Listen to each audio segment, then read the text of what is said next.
है, ये इन्होंने एप्लीकेशन फॉर्म भरा, आप देख सकते हैं इनकी कैटेगरी कौन सी है, यूआर है, ये इनकी फोटो है। मैं आपको इनके सामने लाता हूं, आपको दिखाता हूं। पलाश भाई इधर आओ, आप देख सकते हो ये पलाश भाई हैं, ठीक है, ये पलाश भाई हैं, आप इनकी फोटो से मैच कर सकते हो। ये इनका रजिस्ट्रेशन नंबर है 958, ये इनका रिजल्ट है। पलाश अग्रवाल, माता जी का नाम सुमन अग्रवाल, सारा डेट है, डेट ऑफ बर्थ कितना है 4/5/1994, जो मैंने बताया था आपको। आप रिजल्ट में भी देख सकते हो डेट ऑफ बर्थ 4/5/1994, ठीक है। अब आपने देखा इनके नंबर कितने आए, रीजनिंग में 48, जनरल अवेयरनेस में बस 8 ही आए, क्वांटिटेटिव एप्टीट्यूड में 48, इंग्लिश में 42.5, क्योंकि ये इंग्लिश और मैथ्स के बहुत तगड़े धुरंधर है, बहुत बड़ा लेवल है। इनका रॉ स्कोर 146.5 है और इनका नॉर्मलाइज स्कोर 158 है, ठीक है। अब मैं आपको रिजल्ट दिखाता हूं। सबसे पहले आप रिजल्ट खोलिए, आप देखेंगे रिजल्ट आया, पेपर हुआ, उसके बाद रिजल्ट आया, और रिजल्ट इन्होंने बोला है कि हमने टीयर 1 एग्जाम का जो रिजल्ट है कैटेगरी वाइज, जो भी बच्चे टीयर 2 के लिए क्वालिफाई किए उनकी अलग अलग कट ऑफ निकाली है। हमने 3 लिस्ट जारी की है, एक तो जेएसओ के लिए जिसके लिए पलाश भाई एलिजिबल थे, लिस्ट 1, एक स्टैटिस्टिकल इन्वेस्टिगेटर के लिए लिस्ट 2, और ऑल अदर पोस्ट के लिए लिस्ट 3 इन्होंने जारी की। अब मैं आपको कट ऑफ पे ले चलता हूं।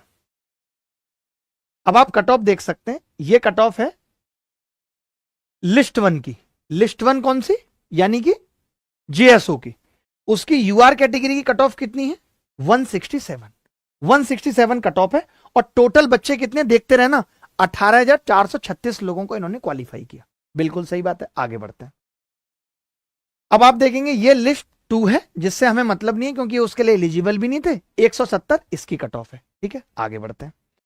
अब जो मेन कट ऑफ थी, जो बाकी की सारी पोस्ट की कट ऑफ थी 30 साल से छोटे लोगों के लिए, छोटे बच्चों के लिए, वो थी यूआर की कट ऑफ 153। पलाश भाई के नंबर आप सबने देखे, आपने इनके नंबर देखे कितने थे 158। मैं दोबारा दिखा देता हूं इनके नंबर, आप देखो पलाश भाई के नंबर आप सबने देखे, इनके नंबर कितने थे 158 इनके नंबर थे। यानी ये किस कैटेगरी के लिए, क्या ये जेएसओ बन सकते हैं? आप बोलेंगे नहीं सर, जेएसओ की कट ऑफ तो 167 थी, ये लिस्ट 2 के लिए भी एलिजिबल नहीं है, और लिस्ट 3 की कट ऑफ तो इन्होंने क्लियर की है, 158 मार्क्स इन्होंने कट ऑफ क्लियर की है लिस्ट 3 की, लेकिन ये लिस्ट 3 की किसी भी पोस्ट के लिए एलिजिबल नहीं है, क्योंकि इनकी उम्र 30 पार हो चुकी है, ये उम्र दराज हो चुकी है। अब आपको मैं रिजल्ट चेक कराता हूं, तीनों लिस्ट पे आते हैं। अब आप रिजल्ट देखिए, ये लिस्ट 1 है। चलिए पलाश भाई को लिस्ट 1 में सर्च करते हैं, ये इनका रोल नंबर है। आपको पता है कि लिस्ट 1 जेएसओ के लिए थी, तो पलाश भाई लिस्ट 1 में नॉट फाउंड आ रहे हैं। क्यों आ रहे हैं नॉट फाउंड लिस्ट 1 में? आपने रोल नंबर देख लिया था ना इनका, यही है, याद रखना, मैं बाद में मैच भी करा दूंगा। तो लिस्ट 1 में ये इसलिए नहीं है क्योंकि लिस्ट 1 की कट ऑफ 167 थी, उसको ये क्वालिफाई नहीं कर सके। इन्होंने इसके बाद देखा ही नहीं, इन्होंने कहा छोड़ देते हैं, जब हमारा जेएसओ हमारे लिए था और उसको हम क्वालिफाई नहीं कर पाए। इनके दोस्त ने देख के बताया लिस्ट 2 चेक की, उसका मन नहीं माना कि 2 भी चेक करता हूं। अब आप लिस्ट 2 में देखेंगे, लिस्ट 2 में भी नहीं है, क्योंकि ये तो इन्होंने भरा ही नहीं था, ना ही उसके लिए एलिजिबल थे स्टैटिस्टिकल इन्वेस्टिगेटर के लिए।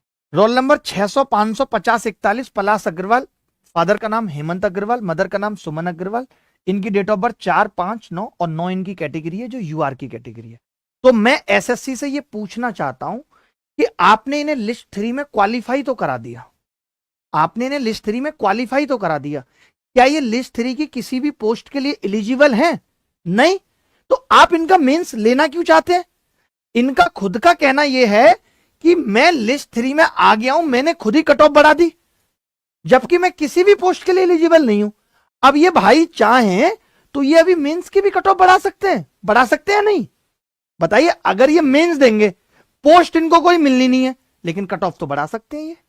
तो जो बच्चे सेलेक्ट हुए ना, उनके मुंह पे, और जो नहीं रह गए कुछ नंबरों से, उन दोनों के मुंह पे तमाचा है कि वो सोचें कि ये बंदा हम दोनों की कट ऑफ बढ़ाने के लिए जिम्मेदार है। अब ये तो एक अकेला है पलाश भाई, आपको क्या लगता है ऐसे कितने बंदे होंगे? इसका हिसाब कौन देगा? मैं आपको इसका एक छोटा सा प्रूफ दिखाता हूं। एक बात